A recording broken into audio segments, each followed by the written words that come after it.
The G-Wade Podcast with Deacon Dirty. What's up, y'all? It's your boy G-Wade holding it down, G-Wade Podcast, and I'm kicking it alongside with my man Deacon Dirty. And we got a very special guest in the building. I saw this young lady on a program that I'm very familiar with, and I was like, the stuff that she was saying on it was very interesting, and I said I need to get her here on the show so that we can talk about it, and maybe open me up to some new things. Misty Paxton, aka the spiritual attorney. How are you? I'm excellent. How about you? I cannot complain. Good. I mean, I could, but you won't. Right. That's so much I want to complain about, but what I'm going to do? Yeah. Yeah. Complaints are like prayers to the devil. Yeah. Oh, that's good. They do no good. He's like, bow down to me. Keep complaining. Right. Yes. Yeah, Come that's to good. the dark side. That is interesting. I might have to get a T-shirt on that. Oh, look, I got to trademark it. Right. Get on it. Whoever beats it. Right, exactly. First in time. You know what I'm saying? All right, so let's do this. Let's back it up a little bit because Sure. I did say AKA the spiritual attorney. And so I'm sure our listeners are going to want to know, well, why is she the spiritual attorney versus just being a regular attorney? Yes. So we're going to get to that. But before we even get to that, we'll back it up a little even further. And we'll talk about being born and raised in Connecticut. Am I correct? Rocky Hill, Connecticut. Rocky Hill, Connecticut. I've never heard of Rocky Hill. No, yeah. I drove past it. It's about 2 exits on the highway. If you blink, you probably missed it. Yeah, it's a small town outside of Hartford, Connecticut, the capital. Okay. Very beautiful place, green grass and nice houses and manicured lawns and all of that. So a beautiful place to be from. Okay. I'm very grateful for my upbringing, but it's pretty vanilla. I have to say. Gotcha. And so my migration further down south, I went to law school at North Carolina Central, and that added a little spice to my life. And then I moved further to Atlanta, and that added some sazon, some adobo, some Lowry, some Lowrys. It had a whole lot of spice to my life. That is funny. So, yeah. So, all right, so you kind of glossed over going to North Carolina. Yes. And getting your law degree. Now let's talk about that because again, you are the spiritual attorney, but yet you were once a natural attorney. Yes, there you go. No, I am a licensed attorney in Georgia, so I do practice real estate law still. Although I am working on transitioning full time to the spiritual attorney. Gotcha. But yes, so I handle man-made societal laws. I advise clients. I help them navigate them. I break it down. I show them, what they need to do. I walk them through it. But on my spiritual side, I do the very same thing. There are higher laws, metaphysical laws, spiritual laws, universal laws, whatever you want to call them. But they are the immutable laws that govern our world. Our world, right. Because everything physical has its seeds in the thought, in the unseen, in the energy realm. Right. So I help my clients understand how to work with the universal energy. Okay. And so in that way, they can put a stop to struggling against physical matter, trying to do everything on their own. Okay, there we go. Because when you say struggling against it, is that kind of like, is that unknowingly or probably both, knowingly and unknowingly? That's an interesting question. I feel like most of us are addicted to the situations that we find ourselves in. So you're saying that people may be possibly addicted to the struggle? Yes, in a lot of ways. So for me, I'll take myself, for example. We just gonna put it all out there.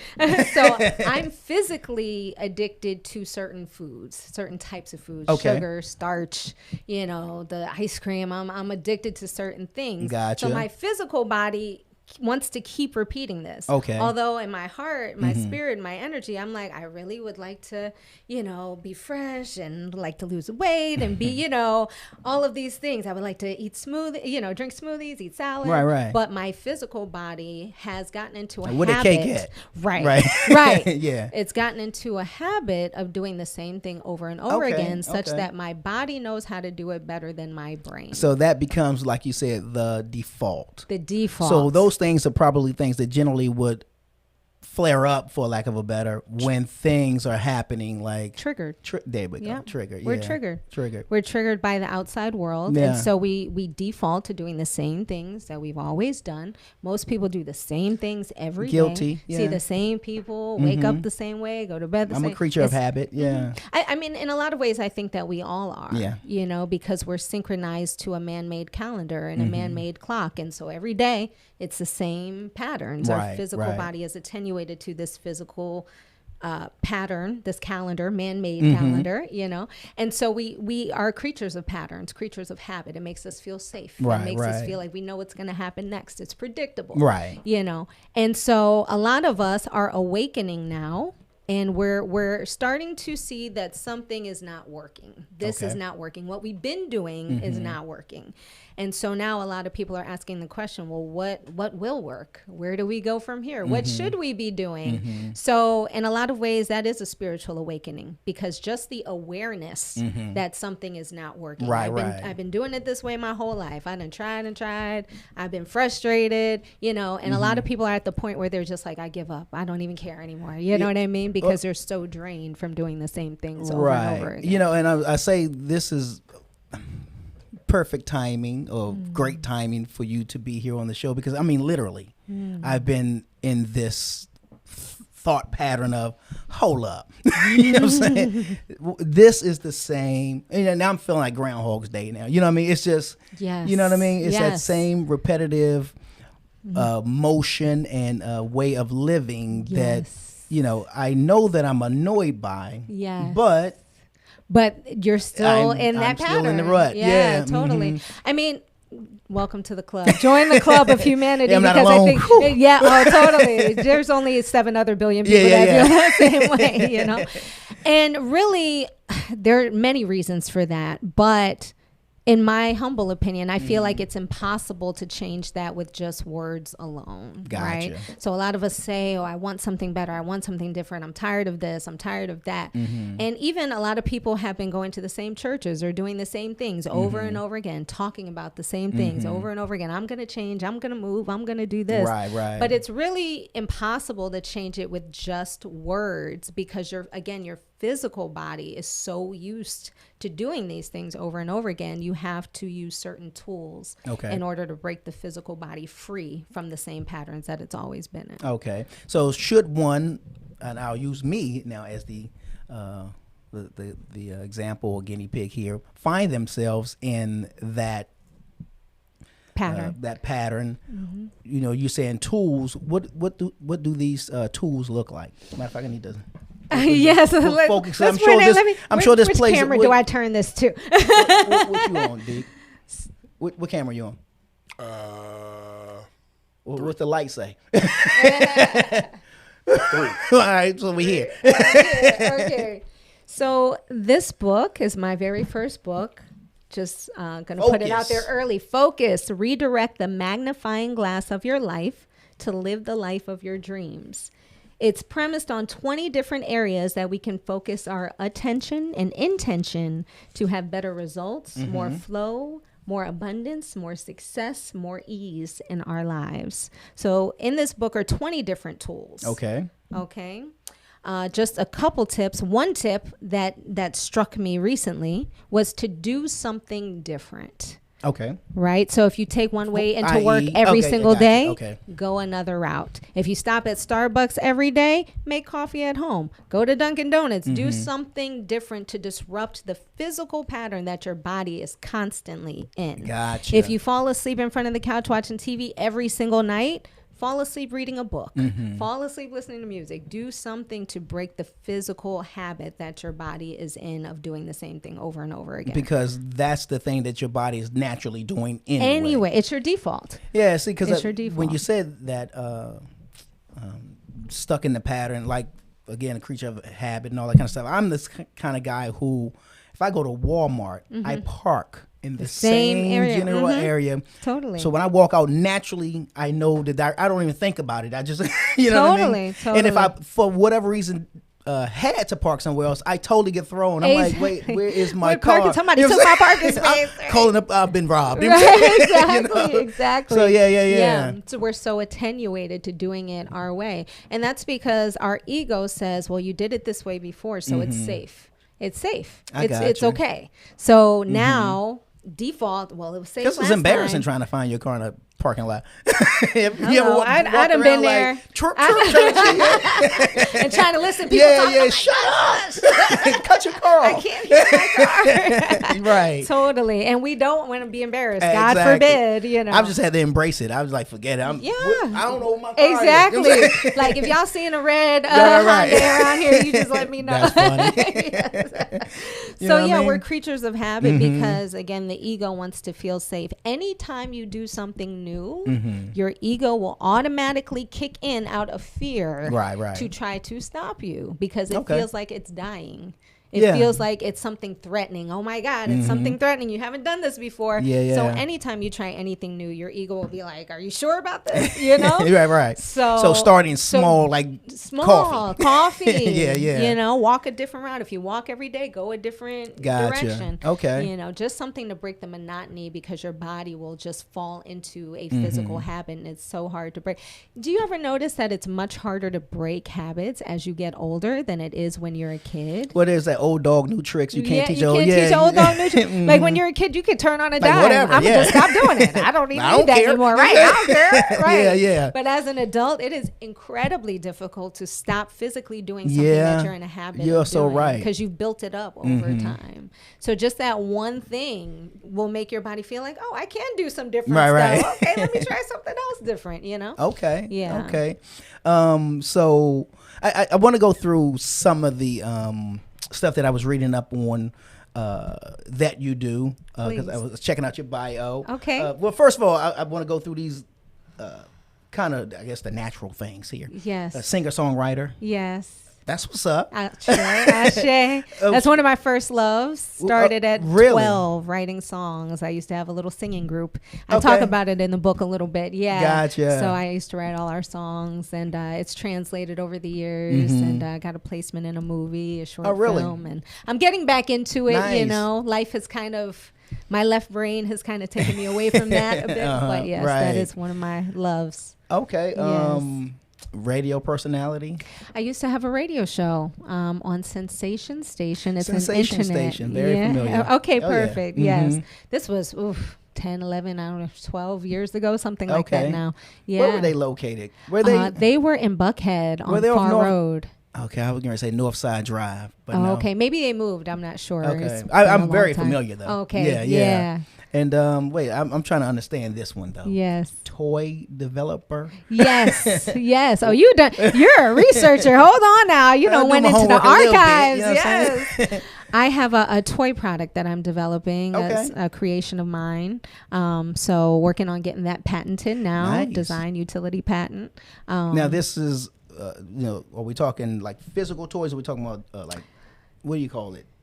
It's you playing like no, it's a physical. It's an actual toy. It's a novelty toy product. Okay. Yeah, and not a naughty novelty. I know when I say novelty, people are like, what kind of novelties you got? It's not bedroom candy. I don't know what this what the universe is doing. Right. That's cool. Yes. Okay, so nice. That's in the works. Yes. Good. Okay, so I want to run through some of these things before you guys got here. I was Googling and I was like, I need to know what these things are, like birth card, love card, destiny card. So I just Googled birth card. Now I'll show you or tell you what popped up because it told me to put my birth date in. And first I was kind of like, do you really want to do this, dude? Like, do you really want to open, I don't know, Pandora's box, or do you really want to, go down this road? Yes. Why not? Hey, kicks and giggles, Right. April 8th. whatever. Right. X. You know what I'm saying? And so then it popped up. Now, let me down easy. In other words, when I'm ready to tell you, tell me whatever it means.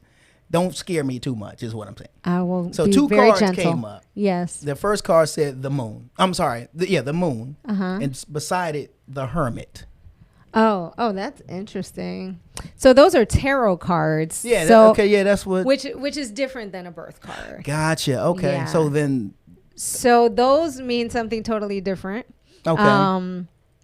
So let me just go back for a moment, because most people are vaguely familiar at least with tarot cards. Tarot cards, right? yeah. Tarot cards basically answer whatever question you have in that moment. They are very up to the moment. I got up you. to right now. You can pretty much get insight into whatever question you have as with working with the current energy you physically have. You pull the cards, it's very telekinetic in that way. Gotcha.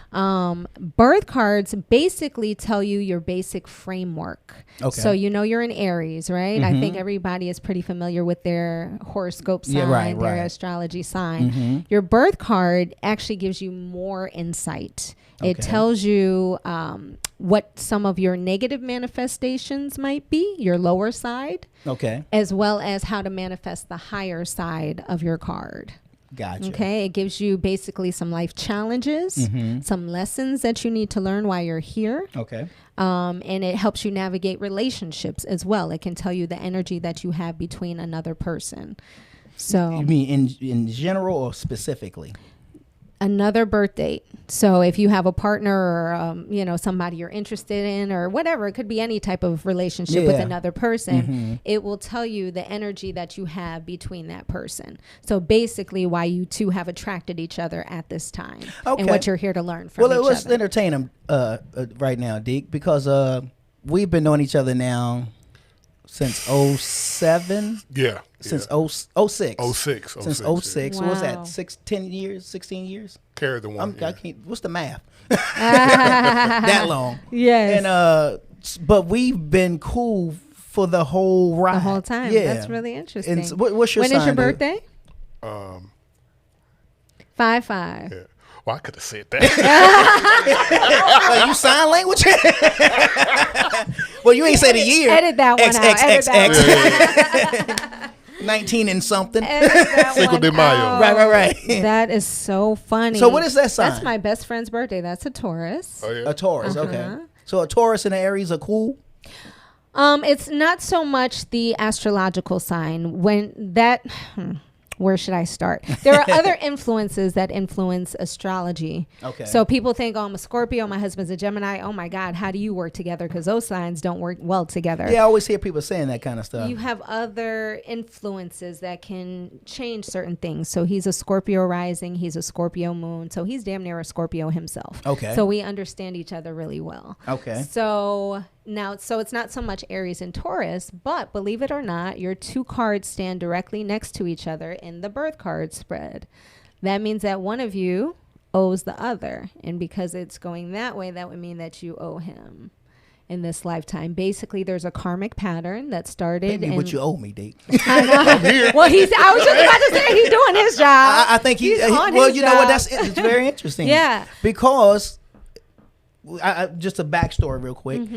He and I met at a radio station. I was working there at first. I quit, and he got hired on, and then I came back, and we just been cool ever since. Wow. When I left in late 2011, he left early 2012, something like that.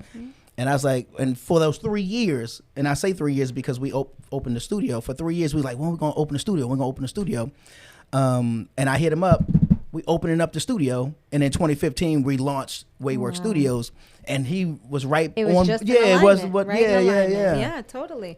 Yeah, so thank you for for being in alignment. Totally. That is what's up. What's funny is like my mom's an Aries and my dad's a Scorpio. Oh, get out. Yeah. That's interesting. It's in interesting. a good way. We both have that aggressive Aries energy. Like we appreciate, I think, as Scorpios, the aggression of the Aries, but because we also like to be in so-called control, it can also cause a bumping guilty heads. Yeah. Oh, I know. I own it. Yeah. I know. Thank you. I appreciate that. I appreciate you owning it. And it's okay. Everything is okay. Yeah, It's just really what you choose to do with it. You can be aggressive to meet your business goals. You're a king of diamonds. So I'll share that with you. I like to know how I'm that, but how you're that based on the month and day of your birth. So April 8th would be a king of diamonds. Each day has its own card.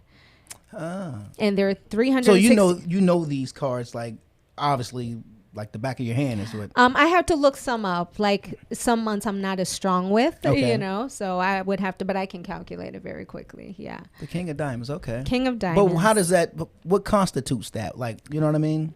So, well, there's a whole deep science into how each day Is has broken down? that card, right? Wow. But King of Diamonds is the master of business, master of finance. Diamonds deals with money or anything that you value, really, your values. And the kings are the masters. Now, here's the thing about a King of Diamonds. Okay. They're the only one-sided king in the whole deck, the only one-eyed king in the whole deck. So they have a tendency to be very one-sided.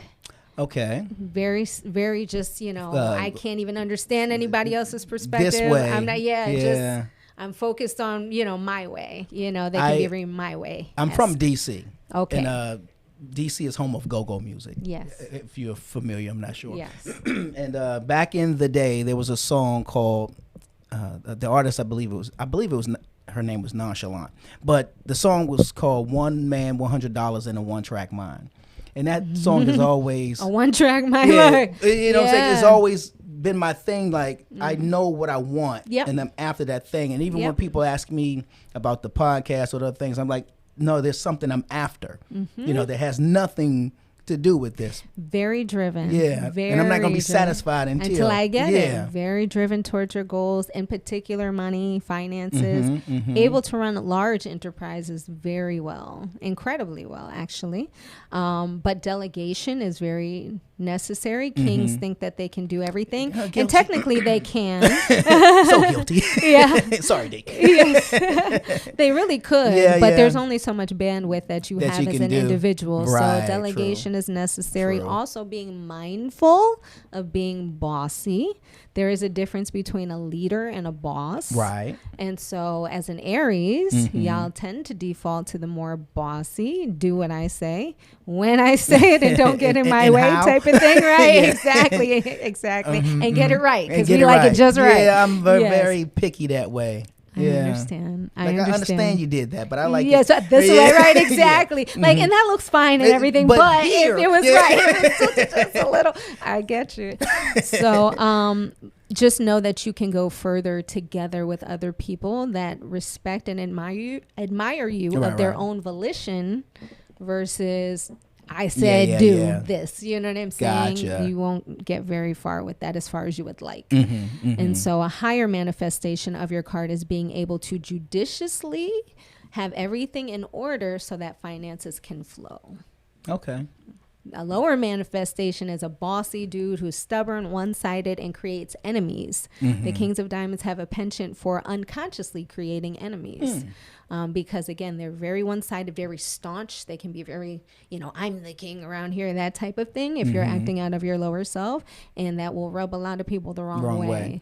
I So- probably used to do that. And I say Okay. probably because I don't really know how they felt. But I know back in the day, Right. That's how I was. Yeah, In so you've fact- evolved from that. Oh, That's what definitely. you- Yeah, okay, yeah, wonderful. definitely. In fact, I just saw an old picture of me with back in the day. I used to live a little wilder. Okay. Is what I'm saying. Okay. Yeah, my chains hung low. Is what I'm saying. You know? Does your chain Yeah, hang you low? know.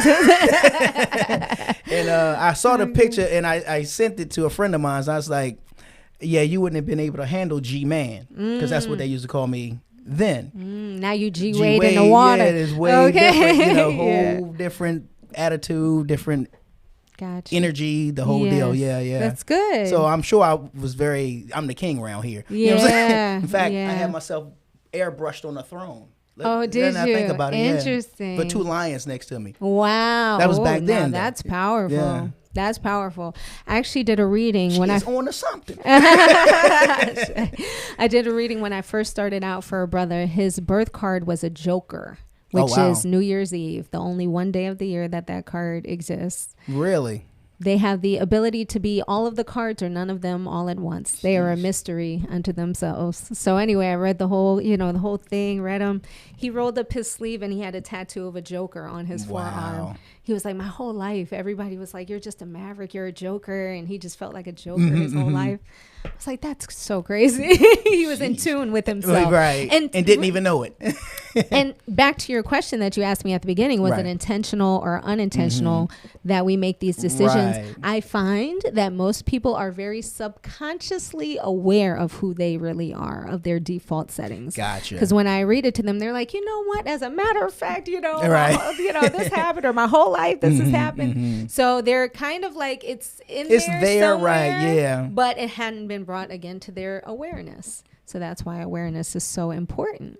Because once you become aware, you can decide, you can choose. Yeah. It's like you're no longer an avatar player in the game. You are the player outside the game, making the decisions about which way to go. Yeah. So, wow. Yeah. That's interesting. Okay. So the other one was love card.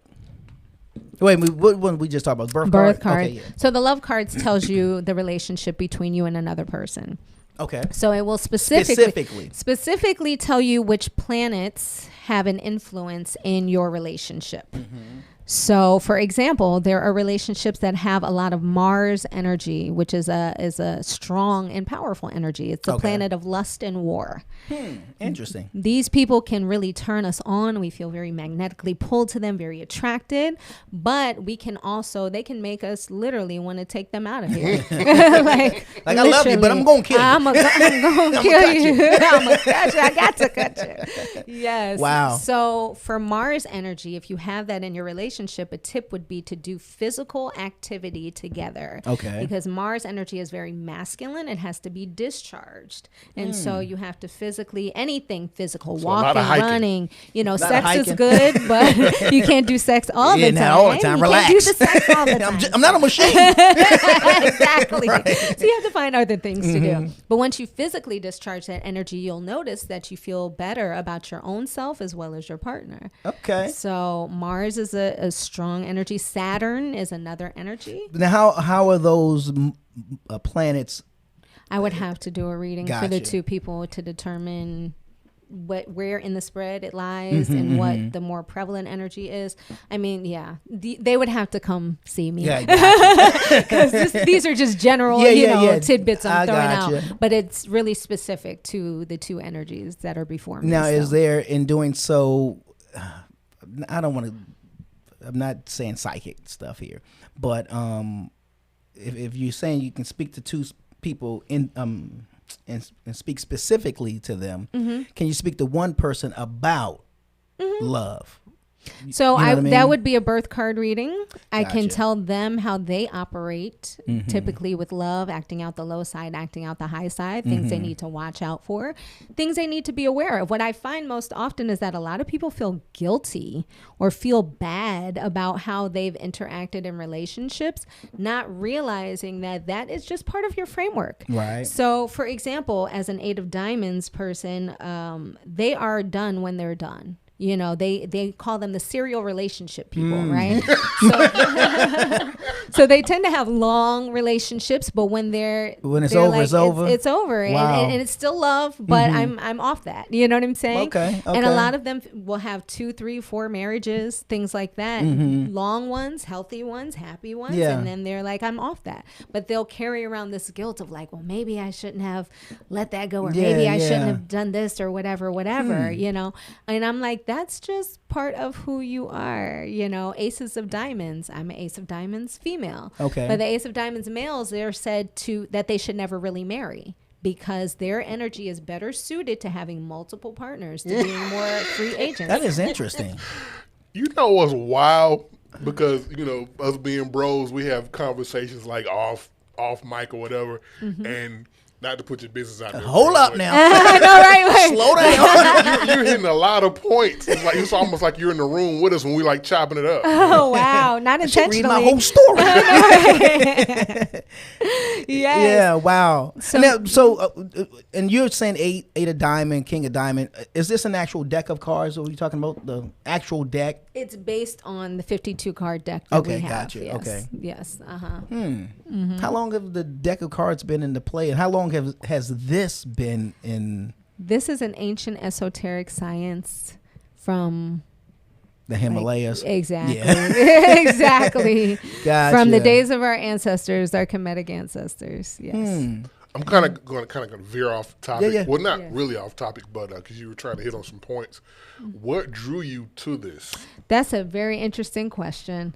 My cousin, her name is Kia. She's a beautiful energy. And I was just coming out of a relationship that was painful, traumatic, of course, whenever we have so-called loss, I was going through it. And she said, you need to understand some things. So she handed me this book called Love Cards by Robert Camp. If anybody's interested, Love Cards is one of my favorites. And I'm going to recommend it to everyone, as a matter of fact. Now, it is a study. This is not a novel. This is not something you can lay out on the couch and read. This is an actual study book. Okay. But in any event, she handed me this book. She said, you need to read. And I found my birthday and I started reading. And I said, how in the hell do they know me? They don't know me. Like, they knew it was so deep. I was like, oh, my God. And that was, 12 years ago? Mm-hmm. And I just fell in love with it. I was fascinated by it. And it just rang so true to me that I was like, I have to, I'm a Scorpio. So anything that we like or we're curious about, we want to be all up in it. Mm-hmm. So I immerse myself. I'm actually currently taking a master transformational card readings class right now. And that's a year-long class. It's just about doing readings that can literally transform people's future. Really? By really plugging them into not only the knowledge of their current self, but the knowledge of their past selves, and also some guidance for their future self in a higher manifestation if they so choose. So it can give them all the insight, past, present, and possible future if that's what they choose. Okay. So I'm still studying, and it's so deep and so in depth that I think I will maybe be studying it forever. Wow. So yes, but yeah, I just felt so drawn to it, and it's become. And my super supportive husband, who's here with me today, he encouraged me to start giving readings to people, because I was like, oh, nobody's gonna want to hear this, and they might think it's crazy, and they blah blah blah. And my husband was like, just do it. Just try it. Just do one or two. And then every time I did it, I could do it all day. I have done it all day, and I was like, this is where I need to be. This is what I need to be doing. And here I am 12 years later doing this. I mean, now, just based on what I've heard so far, I think you'd be doing it, would have been doing it long before, like longer than 12 years. I sure. To be honest with you, the order that this comes from, the esoteric sect that this comes from, I feel a strong, deep connection to, and I don't even know why. I feel like it's possible that I had been part of this, this group in a past life or something like that. Yeah, because I feel just such a pull towards everything, all the sciences I learn. I'm like, oh, I like that. It just strikes a chord in me. I'm like, oh, I have to learn more about that, So, yeah, it's deep. It's deep. It goes beyond the 12 years, I'm sure. Yeah. Wow. Yeah. Okay. Because there's more. There is more. So did we talk about the Destiny card? Destiny cards. So I recommend everybody to get a Destiny reading on or near their birthday every year. That is my recommendation. What the Destiny cards will do is it will tell you what is coming up for you in your year. And when I say year, I mean your birthday is your personal new year. Gotcha. I'm not talking about January 1st. That's really nobody's new year, according to nature. But in any event, Right. I always thought it was odd that you would start a new year in the dead of winter instead of spring. Hello, the dead of winter, the peak of the winter. Ooh. Mm-hmm. You on to something? That's some deep stuff right there. Yes, I'll be reading. Right, I thought it odd too. So we're on the same page. So your personal new year is your birthday. It will give you insight into an area where a lot of your energy will go that year. So your long range focus for the year. It will give you insight into your challenge for the year. Okay, so pretty much an area of transformation. Okay. It will give you insight into what the reward is for making that transformation. If you can overcome that hurdle, what the reward is at the end, the power up that you will collect at the end of this level of the video game. Right? It will tell you an area of challenge for you, an area where you're going to have to put in a lot more work and energy in order to get moving in a certain area. Okay. And it's going to tell you an area of life where things will just flow to you with ease and you won't really have to do anything. It will also tell you in each of the periods of your year. I won't get too much into it, but your year is ruled by certain periods, 52-day periods. Okay. And it will tell you what the energy and the theme of those periods are as well, so that you can, again, work with the energy, so that you can navigate a little bit easier. What do you say about if someone's, I guess, what deals with numbers? Like, I never really thought about it much until a little while ago at this point, that I had noticed that things in my life was happening in the 5 year in fives. So it was like a 5 year thing here, a 5 year thing. It's just something that 5 was always the ruling number, I guess you could say. And I again never really thought about it until one day. I was like, wait a minute, 5, and that was 5. And what is up with 5? Yeah. What do you? That's interesting. Well, numbers are used in a lot of different ways. Let me start off by saying that everything is numbers. Everything. The reason we have this table is a number. The reason we can speak on these microphones and you can hear it is based on numbers. So everything is a number. They are used in different ways in different practices. So it's not so what I do is cardology. Okay. Which is different than numerology. Gotcha. Right? So numerology, you have a life path number, a soul purpose number, and all of these numbers. And not that one is any better or worse or more accurate or less accurate. It's just a different framework for using those numbers. Gotcha. Now, I will say that 5 is the number of change, and this is universally agreed upon by all the numbers that, all the people that are into the numbers. Right? Yes. Yeah. So 5 is a number of change. Number of change, because that's usually what happened at that 5. Exactly. There was a transition, right? So each number is a progression of the last number, right? So typically life happens in 7-year cycles. Okay. 7, and I want to be clear about this because I hear this a lot, 7 and 9. People say 9 is a number of perfection. No. 7 is a number of perfection. That means that in 7 years, this theme or this karmic cycle or whatever it is that you're doing is perfected. Okay. Like it's like if you're carving something, if you're making a carving, the carving is when it's done, right? It's physically done. So you're carving a bowl and you've painted it and polished it and it's just beautiful. That's 7. 9 is a number of completion, which means that the bowl is now being used for the purpose that it was perfected for. Gotcha. So it is fulfilled at year 9.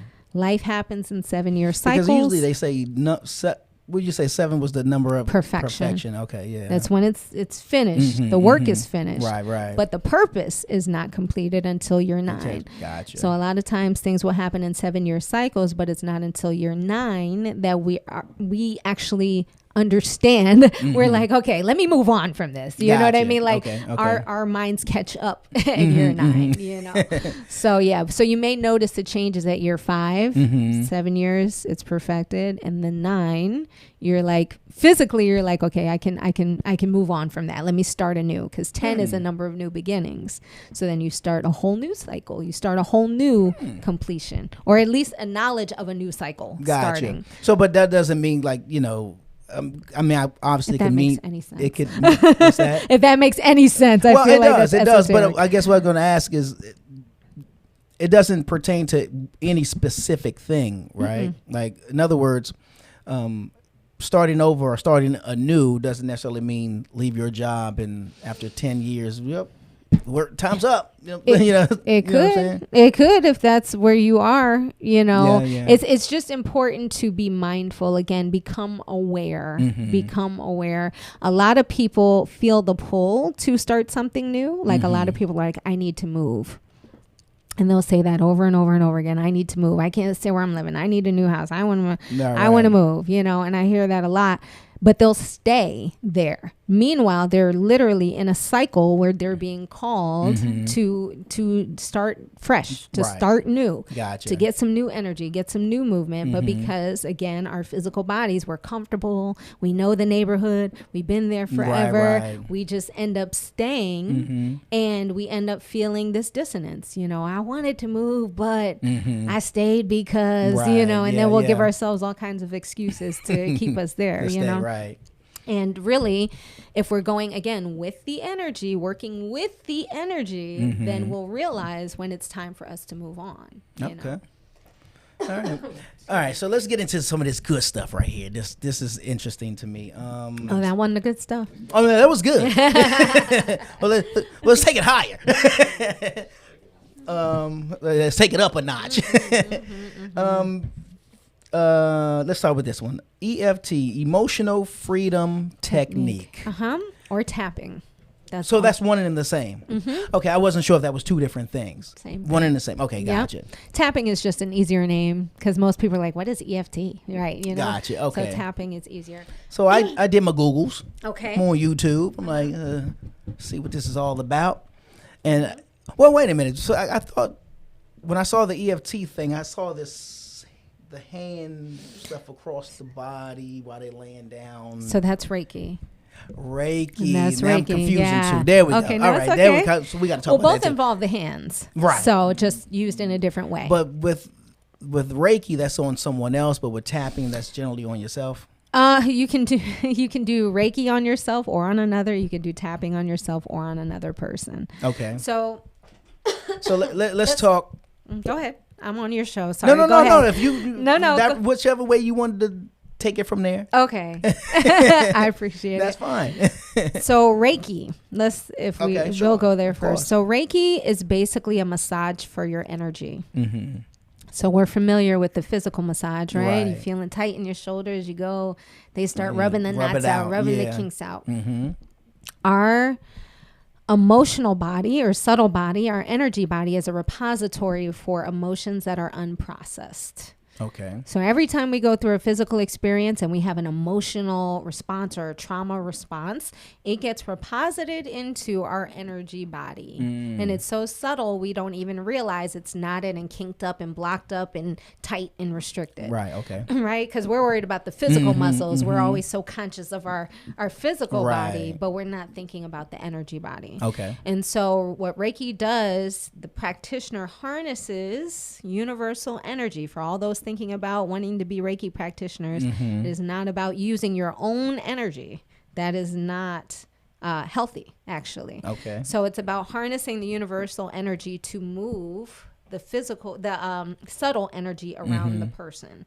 So we unblock the energy centers of the body. I'm not sure how many people are familiar with the term chakras. Some people say chakras. Chakras, you know. but it's chakras. Tomato. I was told by a dear sister that an Indian priestess told her that the sh sound is not one that is good. So the ch is a better vibration to the universe. Okay. So that's a whole nother deep study. We're gonna get off on a tangent on that one, but I use chakras. Chakras, okay. But whatever floats your boat. Tomato. Excuse me. I don't have the Rona, y'all. I'm just talking a lot. So we had to get some Reiki over here. Yeah, exactly. Wait, let me clear my throat, John. But so basically, we don't physically touch the person, so it's not a tactical thing. But me personally, I do Kemetic Reiki, naturopathic Reiki, and womb Reiki. So I use sound. Okay. I use instruments. I use chanting. I use crystals. I use certain metals. Okay. I use aroma. And all of the drums. We, have drums on in the background because all of that moves energy. Yeah. We do a breathing exercise because it's important for you to get centered first. Okay. And so that basically frees up the blocked energy that we don't even realize is blocked. Okay. Okay. So now the difference between that and EFT. EFT is similar to acupuncture. Okay. Okay. So instead of using needles, we use our index finger and middle finger, and we tap certain meridians on the body. What the tapping does is it, first of all, distracts your conscious mind. Okay. Because it grounds you basically in your physical body. It's reminding you you're here. You're not in your head. You're not replaying thoughts. You're physically here. So the tapping will disrupt the conscious mind from thinking so much. And it will also calm your central nervous system. Okay. Because we're so frazzled, we're moving so fast, we're so wound up, we're in a tizzy. The tapping will actually soothe the central nervous system so that you're kind of in a more relaxed state. Okay. Anybody who's ever done tapping knows that when you finish, you feel like your body is kind of just tingly and everything is kind of quiet, right? Now, is that done in in silence, or is it done with ambient sounds or anything like that? That's a good question. So that's the second part of the tapping. So it's also what you're speaking. Okay. So it's kind of like a combination between acupuncture and hypnosis. Okay. Because you're weeding up old beliefs, negative beliefs. You're pulling them out. We're talking about them. Even though I haven't been drinking enough water, I love and accept myself completely. Even though I'm super dehydrated, I love and accept myself completely. Even though I haven't wanted to drink enough water, I love and accept myself completely. Whatever the issue is, you can tap literally through anything. Gotcha. But you're basically loving and accepting yourself no matter what the impetus is, what the situation is. And you're talking about it. You're getting that out. You're processing the negative emotions. You're pretty much ripping up the weeds from the fertile garden of your mind. Okay. And then the second component is you're planting new seeds. Okay. Okay. So we're discharging the negative feedback loop, and we're planting in the new thoughts about what we do want to see. I'm ready. I'm open to drinking more water. I will drink clean water that I enjoy because I know it's good for my body. You know, whatever the new program is. And because it bypasses the conscious mind, it has the opportunity to get rooted in your subconscious mind, which is where the magic really happens. Right, okay. So it's a very powerful technique. But if you're just starting out, you will have to use it consistently, and you may need the help of a practitioner because it can be a little more complex than you think, actually. It looks very simple, but it can be a little complex depending on the issue you're trying to tap through. Okay, yeah, because I was again jumped on YouTube and I said, okay, well, I want to see what this is. Yes. And I don't know if they saw what you were doing, but she was literally tapping on certain areas. I know one was here, one was here, one was here. Yes. The other one was here. Yes. Under your arm. Under the arm, yeah. Right here somewhere. I saw the woman saying something about doing her whole hand. You can do the hand, yeah. You can do that. And then here. Karate So chop. it's like 9 points. It's 9 main points. 9 main points. Now, what are those points? What's there? Well, if you tap... Where's the one? You know how they say, well, you know, here it is. I can tap a man right here, and I can kill a man with just one. Yeah. If I hit him here. Yeah. What are you touching? So these are making it energy pathways. If you tap right here, just right under your eyeball, right here. I don't know if you can feel like a little pull. It's like a little tender, kind of like a little tender spot. Right. That is a pressure point. Gotcha. Okay. It's almost like. It's almost like you're a cheese grater. Think about your energy kind of like a cheese grater. Okay. And certain points are actually openings, pathways into the deeper self, if you will. But that's why they put the needles in certain areas, points, because it's a pathway for your blood. But how are they found? You know what I mean? Like what?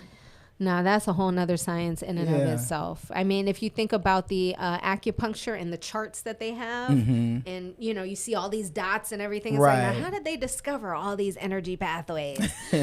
It's a mystery to us all. But do know that all of your nerve endings end in your feet. So if they trace it back up, they can find the pathways in the meridians. So that's beyond my scope of how they found out all of these meridians. That's beyond my scope of knowledge. Right. But I do know that it works. And so, it's a practice that has changed my life many a time. And so how often does one need to do that tapping practice? Is this a daily thing? Is it It really depends. It really depends. The thing passes.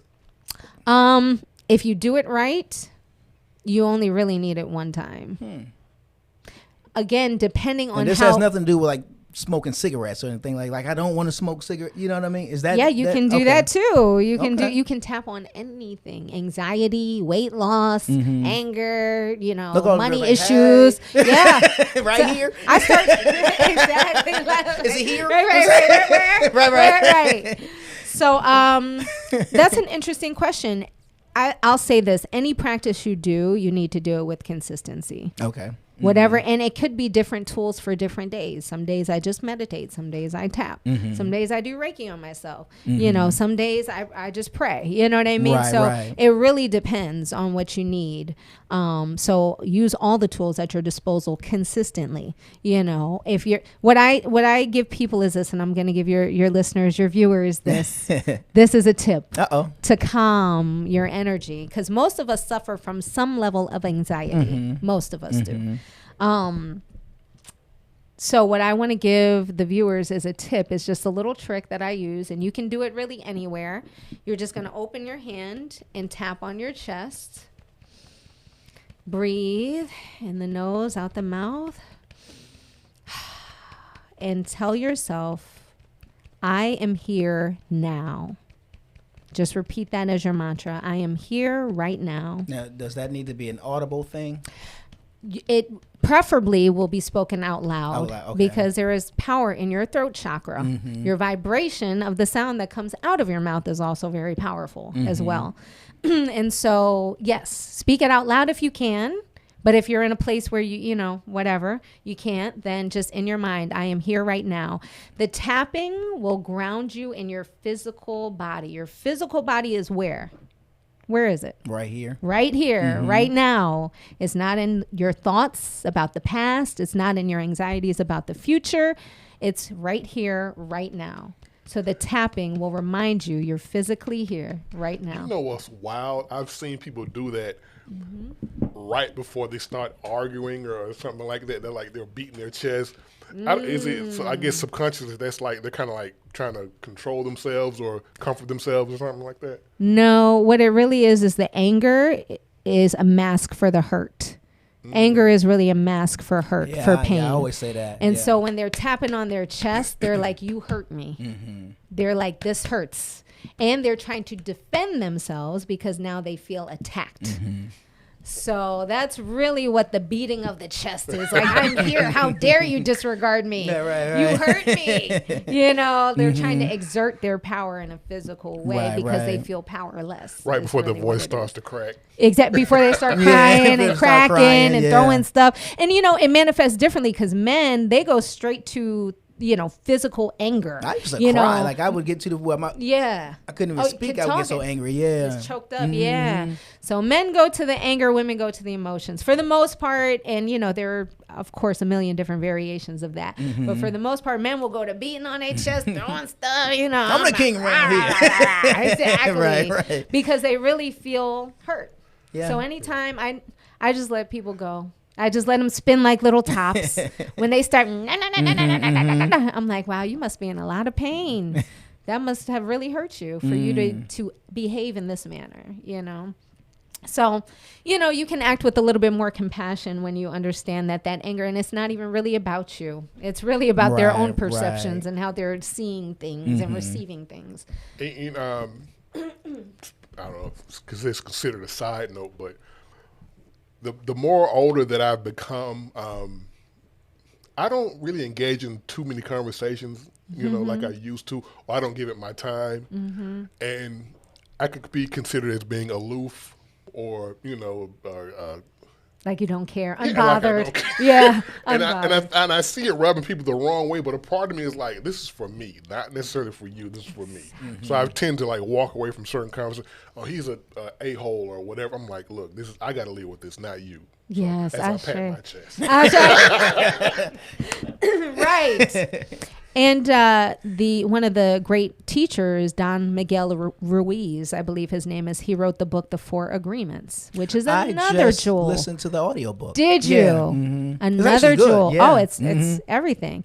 And one of the four agreements is to understand that everything that people do is about them. Mm-hmm. It's not about you. Right. It's their wounds, their triggers, their perceptions, their boundaries. People will pull you in if you let them. Oh my God. If you let them. Oh my Absolutely. God. Which is another reason to become aware, become very intentional, because if you're just here, you will get used in some way. You just have to decide how you wish to be used.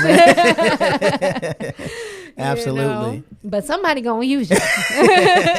That's funny. You know. All right, let's jump into focus. Yes.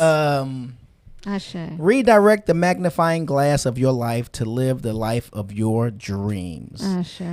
Now, so let me flow through. If you were on the elevator from the first floor to the 6th floor, what's the pitch? The pitch is that inspiration flows to and through the calm mind.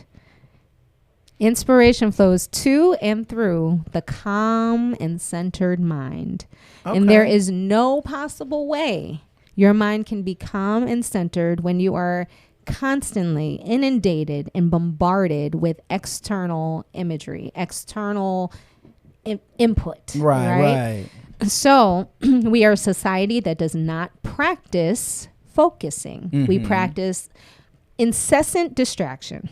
And so this book is to help you remember the power of your focus. The power of centering yourself and being intentional about that which you decide to direct your energy and attention to. Okay. Because where attention goes, energy flows. Yeah. I put the first quote in my book from Reverend Ike. Reverend Ike. I don't know if anybody knows Reverend Ike. Go on YouTube. Familiar with Reverend Ike. Okay. Okay. If any of your viewers are not, YouTube, Reverend Ike. He is one of the master teachers, ascended masters. What you recognize, you energize. What you recognize, you energize. And so this is about the fact that if you are constantly plugged into the matrix, constantly plugged into social media, constantly plugged into YouTube, constantly talking to other people about what's going wrong and how the world is in chaos and what's happening out there and all of the stuff, then you are actually energizing giving that. It energy. Anything that you resist. And this is why I'm not anti anything, because that is the wrong direction. That is a misdirection of energy. You need to be pro whatever you are for. Gotcha. Anytime you are anti anything, you're adding fuel to that fire. Because you're focused on it. It increases it. Your focus is like a magnifying glass. It will amplify everything that you focus on. It will bring that which was in the background to the foreground. It will expand it. It will give it space to exist in your world. So your focus is that powerful.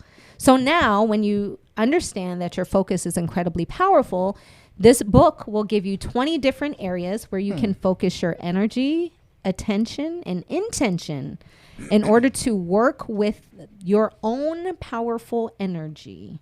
Okay? So... Okay, let's I'm sorry. Yeah, no, it's your show. I feel like I'm taking over, please. No, I don't mean to cut you off. You said, fine. You sure? Uh-huh. You positive? Do any of those strike your fancy? Well, Is that a couple what you of them did. To? Okay, let's go. Focus on your childhood. Ooh. You just gonna go for the gusto. You're gonna go for the big piece of chicken. Try and get right. Delivered. Okay, focus on your childhood. So many of us are carrying around mother wounds, which is a huge one, and father wounds, right? Absolutely. And even sibling wounds. There's a lot of that going on, right? A lot of us are not speaking to our family members or separated from our families. We have fractured families because of these traumatic experiences that are unhealed, unaddressed, untended to. You know, I looked up the word trauma, the etymology of the word trauma. Okay. And it just means wound. Trauma. Trauma means wound. Wound. Okay. And so we have so many, and not everyone, hopefully, Yeah, you know. yeah. But a lot of us have unhealed childhood wounds that now manifest themselves in our everyday life. He actually says something, but you phrase it differently, like whatever you don't. I always say it's going to come out somewhere. Yeah. It doesn't matter what it is. It's going to come out somewhere. And usually it's in Absolutely. a relationship. You know what I'm saying? That's usually when it gets to rear its head. Because those are our first relationships Right. with our parents. Yeah. Those are our mother is our first experience with the earth. Yeah. That's why the 5%ers call the woman the earth. The earth. The old earth, the young earth, because that is our first tangible connection to this physical world is inside of our mother. And our fathers provide the stability, right? So the mother is the heart. Right. The father is the brain. The father is the physical body. Okay. He's, he's all about the movement. The mother is about the centering. It's about the emotion. It's about the feeling. Unless you have those two things working together and firing on all cylinders, hear me well. If you have a mother wound, subconsciously, you will always have an issue with feminine energy. Subconsciously. That's Because that interesting. is your primary first feminine energy you have ever encountered in this physical world. So if you have an unhealed mother wound, and you can have nice relationships, you can have good girlfriends, you can, go shopping and go on trips and all of that, but subconsciously you will be holding something against feminine energy. That's interesting. Same thing for a father wound. No, very interesting. Very interesting. I say that because I know for me, I did. It took years before which was bitterness, that I had to really get free from it. And it was one simple conversation me and my mother had that really, it was literally, she said 5 or 6 words and it changed my whole perspective about her. And it was we had this light conversation. We were talking about something.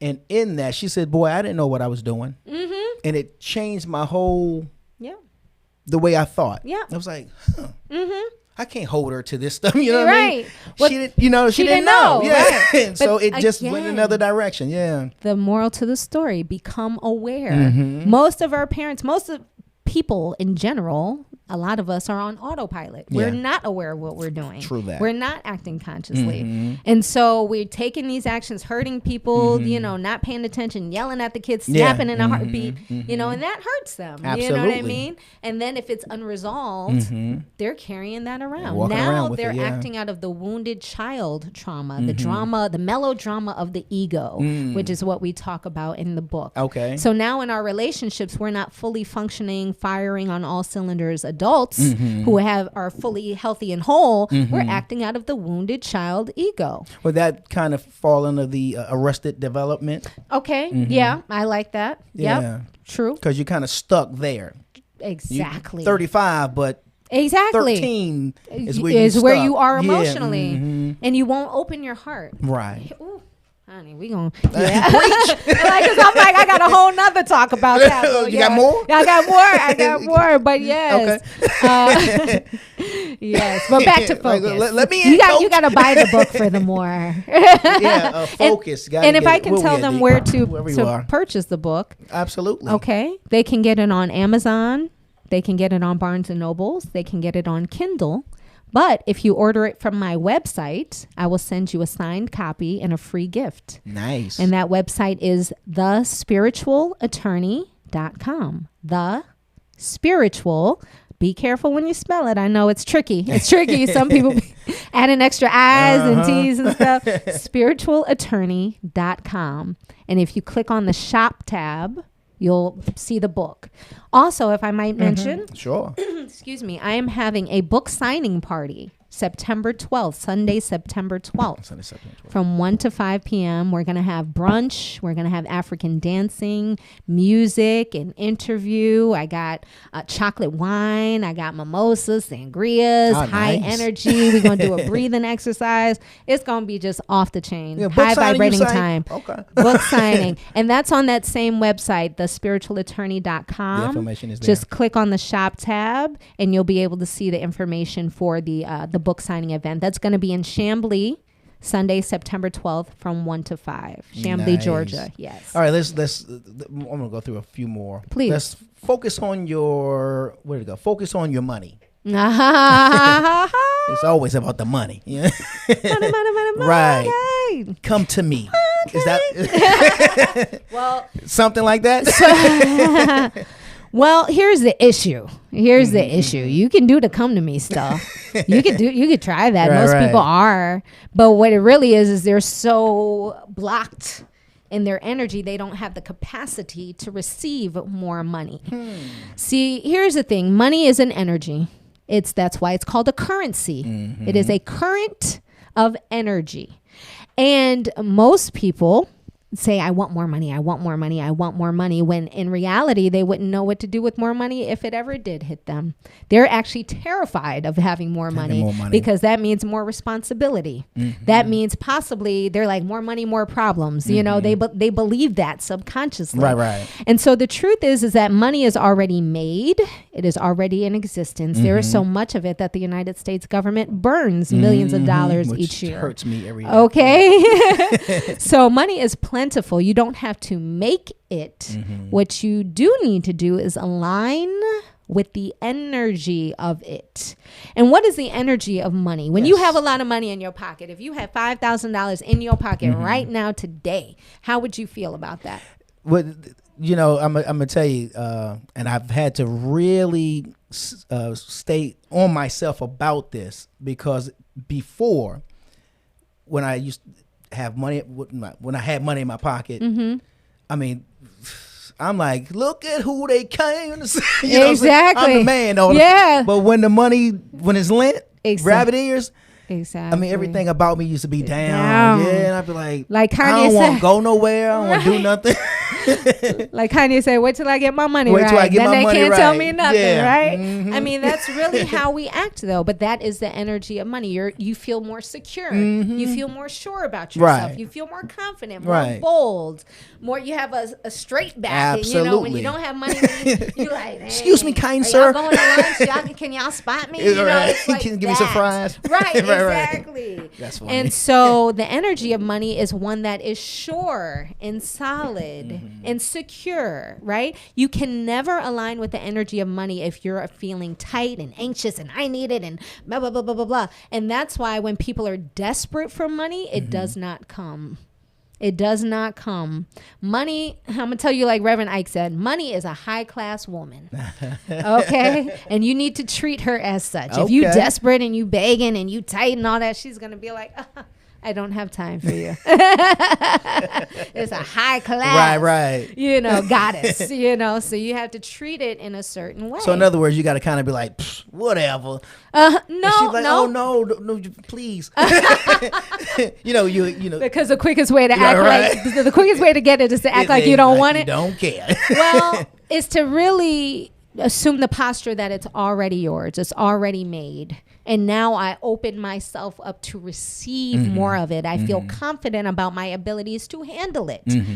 You know, I'm not afraid of it. And I don't believe that job is the only way I can get it. Right. Because that's what a lot of us believe. You know, if I lose my job, oh my God, I got kids, I got to feed, I got to bills.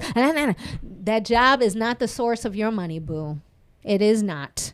It is not. It is a way. But there are infinite numbers of ways that money can reach you if you would just choose that thought instead. And so that chapter, tell me the number again. I don't even remember. Focus on your money. 66. Okay. Oh, I don't even have the numbers in there. That might be for edition number 2. Yes. But you'll have to get the book. Focus on your money. It talks more in depth about that. And I do want to say this is a quick read.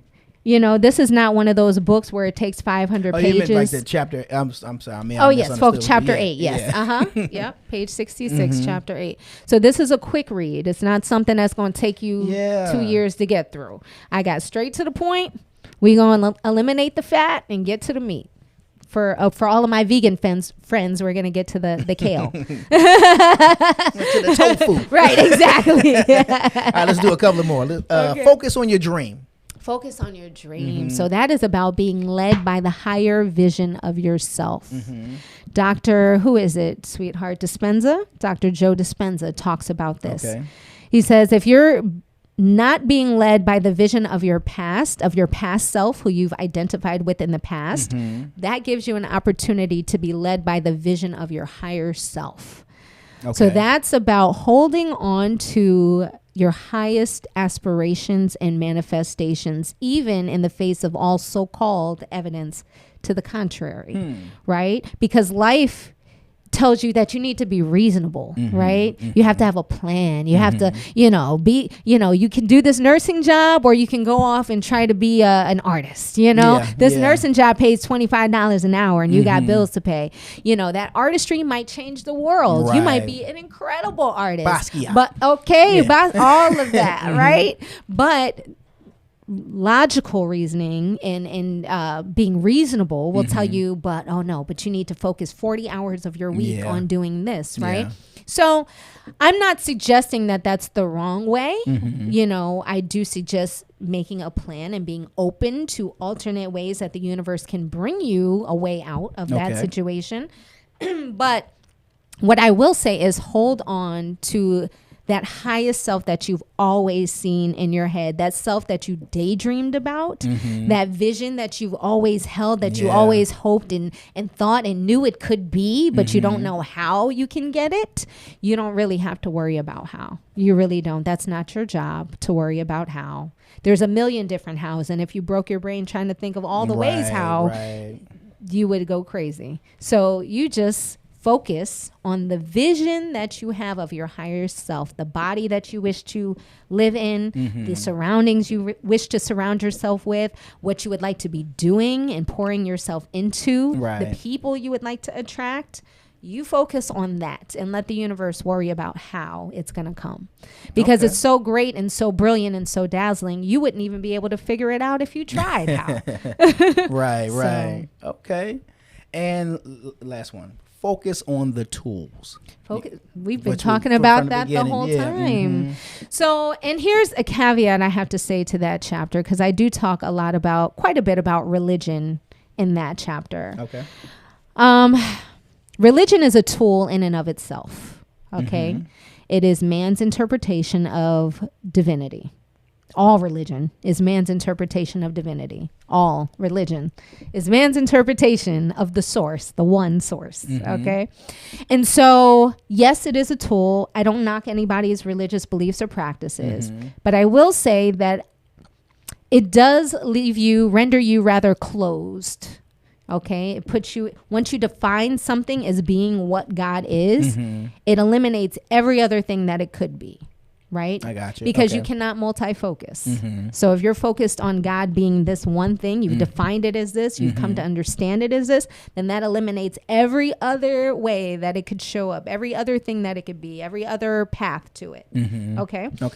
And so Focus on the Tools talks about if you have your religious practices and beliefs, fine, that is a tool, but there are innumerable tools for the job. And sometimes you need different tools for the job.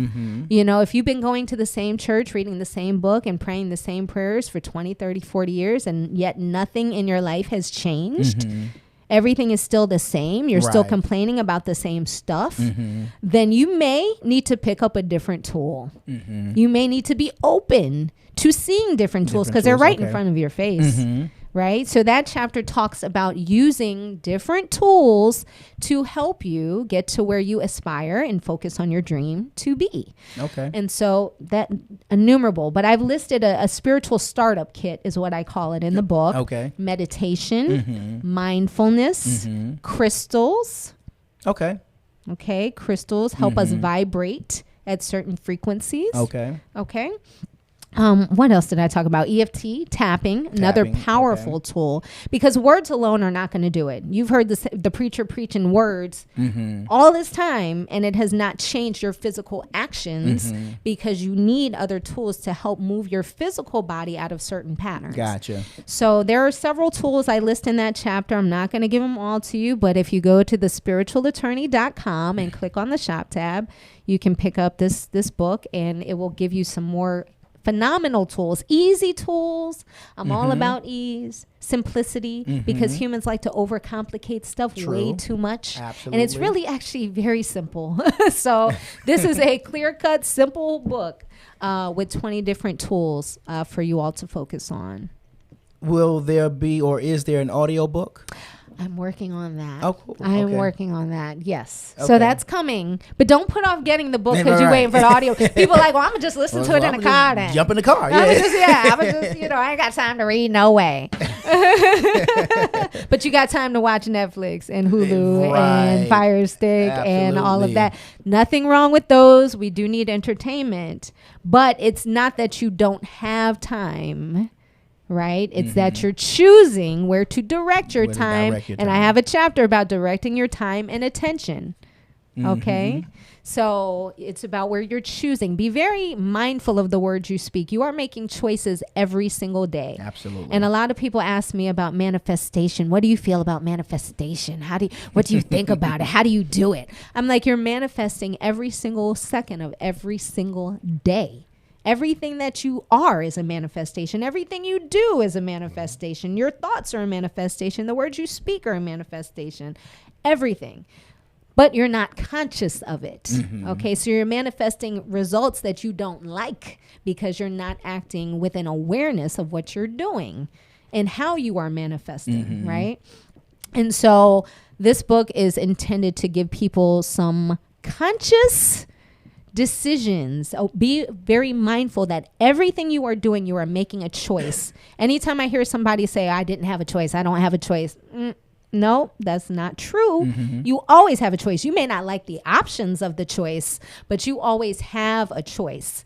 You didn't have a choice, you say, because you didn't, I didn't want this. I didn't want to stay stuck and I didn't want to do the pity thing. Well, then you made a choice to come up out of that, to do something different. So be mindful of the choices that you're making in the here and now. So forget about, I don't have time to do that and this. You have right here and right now. And that's truly all that you have. And so be mindful of the choices you are making right here and right now that will engender a certain set of effects that you will then be able to see in the physical world around you. So, but be very clear. It is your choice. It might not be your plan because we're living by a grander plan and design that we will never understand in this physical body, but it is your choice. So take charge of your choices. That's all I have to say. Yeah. Please, for your sake and everybody's sake. This is some good stuff. Some interesting stuff too. Ashe. And I've heard that word, and I've heard you say it several times during this interview. I saw somebody. Let me not say that. I didn't hear it. I saw somebody post it. I wrote an article about it for my blog as well. ASE. ASE. ASE. There we go. Ashe. Yeah.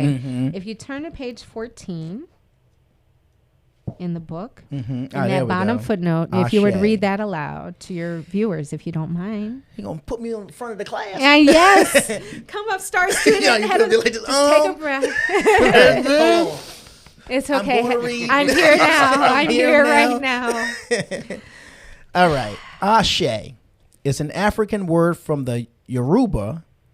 Did I say that right? Yoruba language, used as a word of affirmation or agreement. Similar to the word amen at the end of a prayer. It is also the power to create what you speak. Ashe. Ashe.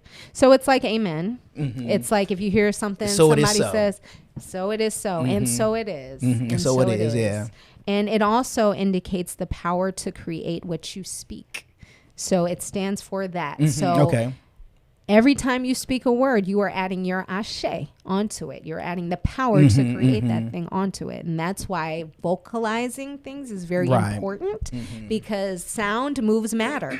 Right. All right. And so it's the power to create what you speak. Ashe, and I'll give you another bonus. Sure. Ashe also deals with your physical life force. Okay. How so? So basically, it said that our ancestors generate for us and leave behind for us a certain gravitas, a certain energy, a certain life force that we basically inherit. Okay. You can increase and decrease your ashe based upon your own actions. Negative actions decrease, which is the minus in math, all right? The subtraction. Positive actions add to your life force, increase your life force. Okay. And you also leave behind the gravitas for your children. Your descendants can also increase your life force because they are part of your legacy that you will leave behind on this earth. Okay. So it all works together. we're left a certain amount of life force. We can generate more, we can deplete it, and we also leave it behind for our children. And the vibrancy of our legacy will also increase our life force as well. So you can't take it with you, but you can leave it behind for your descendants. All right. Ashe. Ashe. If you hear something you like, just say Ashe. Well, guys, you might have to say a little different. I know, right? Because you can't be like Ashe. Like, I knew it. You know what I'm saying? Y'all gonna be like Ashe. Right. Do like a sneeze real quick.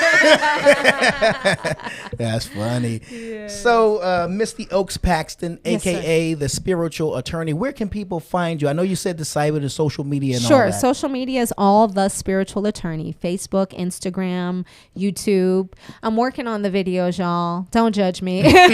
Don't judge me. I'm getting the content out there. Hey, if you'd like to help, and if you would like to support the cause and you do that sort of thing, I'm all ears. I would love to work with people that are, this is who I would love to work with. High vibrating people on the track of love. Okay. So in whatever form or capacity, client, friend, help with the message building and getting it out there, whatever. High vibrating people on the track of love. Okay. So reach out to me, Instagram, Facebook, my, Twitter. Okay. The ADD website. I know Twitter is so, because it refreshes like every 30 seconds. I'm like, it's just noise. But, to each their own social media platform. On Twitter, I am the spiritual at one. The spiritual at one. But you can pretty much just Google or go to thespiritualattorney.com. All of my social media is listed there. Everything is the spiritual attorney. So excellent. Yeah. Well, the spiritual attorney. Gee, Wade, thank you for having me. Let me just say thank you for having me. I feel like this was in alignment. The timing worked out because my schedule is usually pretty everywhere, which I'm working on as well, centering that. But this was right in alignment. So thank you so much for having me. No, thank you. And my husband. Yes. Because like I said, it was earlier, it was like the timing was right because of the things that I had been bouncing around up here that, you said some things that had me like, okay, go back and listen to all of this again, you know what I'm saying? So, and hopefully, to help people, our listeners, find ways to get centered, find ways to change that pattern that we're stuck in, because I'm going to do something different. I don't know if I'm going to go work a different way or not. I got to figure out what I'm going to change, but I'm going to do something different. Just whatever you're led to. I'm going to park on the other side of the parking lot. That's good. That's good. Park in a different spot. Yeah, there we go. And just breathe and just breathe. It's okay. Where is my car? I know, right? When you come out, stand in front of your car. Okay, look around. Right. This is where I park. Exactly. Yep. That's funny because that's what I would normally do. I would park and then I kind of turn back like, okay, see that tree, exactly, kind of guidepost, right, exactly. And just one more nugget I just want to offer. You don't have to figure it all out, right? Because even right now you're like, I got to figure out what I'm gonna do. We do that panic thing, like I got to figure it out. I'm working on that. I got to work on this. Just breathe and do whatever you feel led to do. If you feel pulled to go a different way getting here, then do that. You don't have to worry about it. Don't try to figure it out. Just go where you feel the flow is leading you. I got you. Yeah. Well, I'm going to read this book. How much does it retail? So it's $15. Okay. It's $15. If you would like to attend the book signing party, to get in, it's $10. Okay, so for all those festivities I mentioned, brunch and drumming and breathing exercises and all the high vibrational activities, it's $10 to get in. Okay. But there's also another ticket for $25, which includes the book and your entry. Okay, so if you want to come to the book signing, it's $25 for a book, and to get in, I will sign your book. I will take pictures, all of that beautiful stuff. Excellent. And but if you just want to get the book today, it's $15 on my website as well, thespiritualattorney.com. That's what's up. You feel the shop tab? Yes. You feel good? Do you feel focused? Do you feel centered? Focus on the now. Focus on the now. Life is good. There you go. Life is right. Life is good. That's what's up. Well, we certainly appreciate you coming through. Thank you. Your husband. I'm sorry. What was your name again? Dap. Dap. You and Dap. This has actually been really, really fun. Like I said, when I saw you on the program, I was like, I'm going to see if I could, I don't know, it's a shot in the dark. We'll see. Yes. And you responded, so I thank you. Shay, thank you. You know, that's what's up. And, you know, you. it got me thinking different right now. Yes, wonderful. I'm switch up on them. Hey. I don't know how I'm going to have to leave and figure out another way to go home. Yeah, there you go. You know what I'm saying? Just let the spirit lead you. Right. Oh, Shay. That's what's up. Thank It's your you so boy. much. Oh, you're so welcome. Yes. It's your boy G-Way holding it down, G-Way Podcast, and I'm kicking it alongside with my man Deacon. Dirty. Y'all know what it is. The G-Wade Podcast. The G-Wade Podcast. Bringing you the cool interviews, The hot topics, and all that other crap. The G-Wade Podcast with Deacon Dirty.